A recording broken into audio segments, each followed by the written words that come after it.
gue cerita tentang cewek yang kena pelet sama cowok. Padahal ini masih zaman kuliah Nat ya.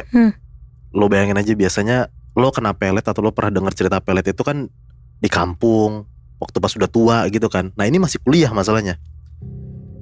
Cerita ini berawal di tahun 2017. Waktu itu ada satu cewek, sebut aja namanya Ambar. Dia ini baru masuk kuliah dan jadi maba lah di salah satu kampus di Jakarta.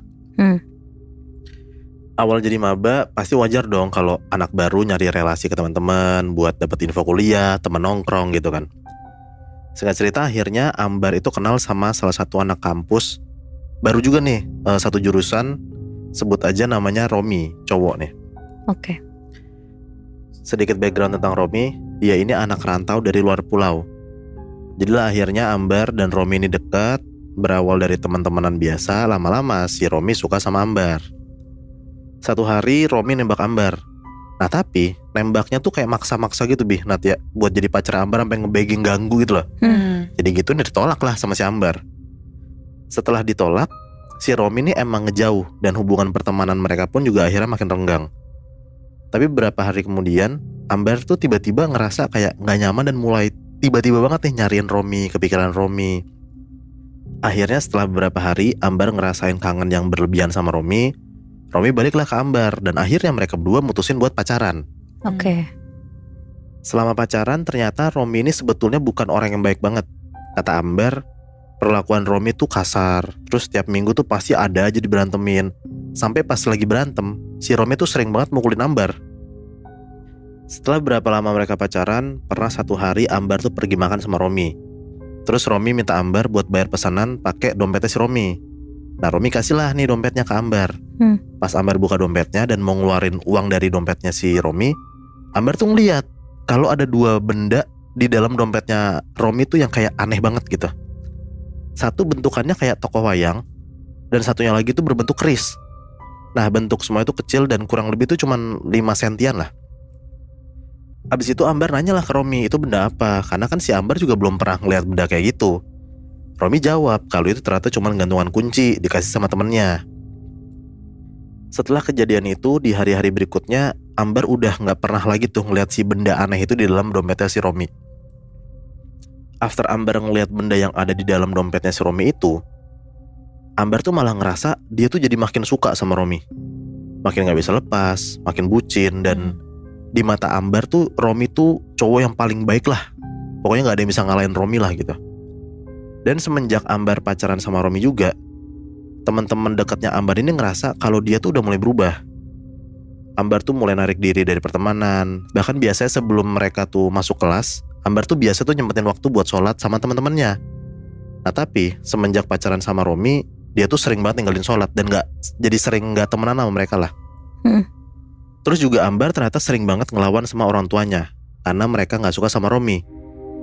Pernah ada satu waktu Ambar tuh sampai cabut dari rumah demi nyariin si Romi malam-malam, karena waktu itu mereka lagi berantem.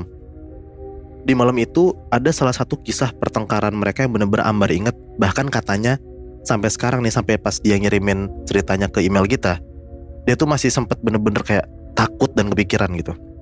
Di sekitar tahun 2018, waktu itu tuh dia dan Romi jadi kayak panitia ospek. Dan ada satu masalah pribadi pas acara yang nyebabin mereka tuh jadi berantem tuh di tengah acara. Karena takut ngeganggu jalannya acara, Ambar sama Romi itu tuh milih buat berantem di fakultas lain yang lebih sepi. Karena mereka harus ngeberesin masalah itu di hari itulah. Pas itu mereka jalan ke fakultas ekonomi yang agak jauh lah dari lokasi acara mereka. Nah fakultas ekonomi ini lagi direnov, jadi listriknya pun juga dicabut, lokasi juga gelap. Awalnya Ambar tuh cuma beradu mulut lah sama Romi. Sampai akhirnya Romi mulai tuh mukulin mukanya si Ambar. Mulai emosi tuh dia. Di situ Ambar lari ke kamar mandi yang saat itu juga masih direnov. Terus dikejar tuh si Ambar sama si Romi sampai si Ambar tuh kepala diseret Nat ya sama si Romi. Di situ Ambar mukul tangannya si Romi biar Romi tuh ngelepas cengkramannya gitu. Sampai Ambar pun juga sempet kayak nyayat tangannya Romi pakai jarum yang dia pakai di bajunya biar Romi tuh ngelepasin tangannya. Ambar bisa tuh kayak nyium bau anyir darah yang keluar dari tangannya Romi. Tapi tuh Romi nunjukin kalau dia tuh gak ngerasa kesakitan sama sekali. Padahal si Romi tuh udah ditusuk pakai jarum sama si Ambar, tapi dia gak ngerasa kesakitan. Mereka berantem sampai naik ke gedung lantai 3. Dan Romi tuh nyuruh Ambar berhenti terus duduk. Romi marah-marah lagi tuh ke Ambar. Di situ Ambar mikir, nih kayaknya cowok gue kesurupan. Karena tiba-tiba pas Romi lagi bentak-bentak Ambar, Romi tuh tiba-tiba ngaum gitu kayak macan Nat ya. Wow. Terus beberapa kali tuh Romi tuh kayak lari ke kanan ke kiri.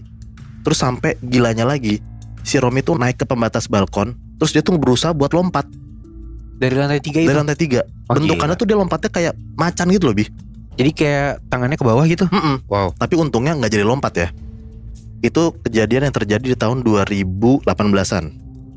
Nah singkat cerita lompat ke tahun 2019. Orang tua Ambar ini kemudian ngajak si Ambar pergi umroh, biar Ambar tuh ngerasa tenang. Karena orang tuanya tuh ngeliat setelah pacaran sama Romi, Ambar tuh berubah. Anehnya selama 14 hari Ambar ada di Mekah sama Madinah, dia tuh sama sekali gak kepikiran Romi. Soalnya sebelumnya tiap si Ambar gak ketemu Romi, dia tuh bener-bener kayak ngerasa kesetanan, Kayak rasanya tuh resah banget gitu.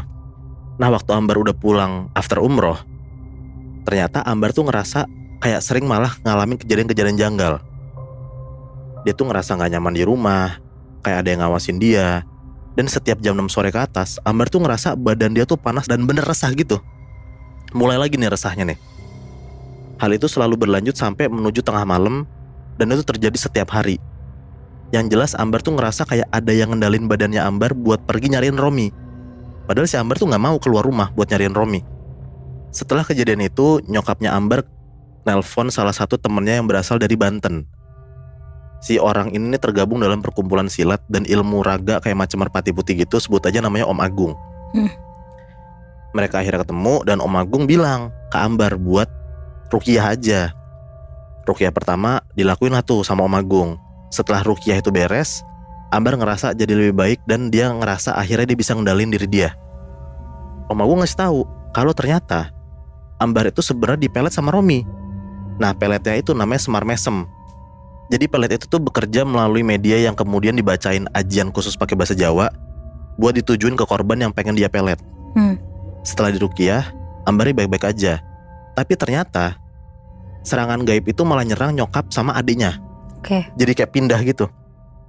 Setiap menjelang malam setelah maghrib, nyokapnya tuh ngerasa kayak dia tuh ngelihat penampakan nenek-nenek yang berjalan ke arah kamar mandi. Terus adiknya pun juga sering lihat kayak gitu, ngelihat sosok nenek itu. Terus setiap adiknya bangun abis tidur nih, dia ngelihat kayak tangan kakinya tuh kayak bekas cakaran tuh banyak banget tiba-tiba aja. Nah setelah kejadian itu, Ambar tuh bener-bener berusaha buat menghilang dari Romi. Karena Ambar ngerasa ternyata yang kena korbannya tuh bukan dia doang, sampai orang tuanya juga kan. Kabar terakhir yang dia dapat, si Romi itu balik ke kampungnya pas Covid. Kan Covid kan 2019an kan. Nah terakhir tuh 2019 tuh kejadiannya.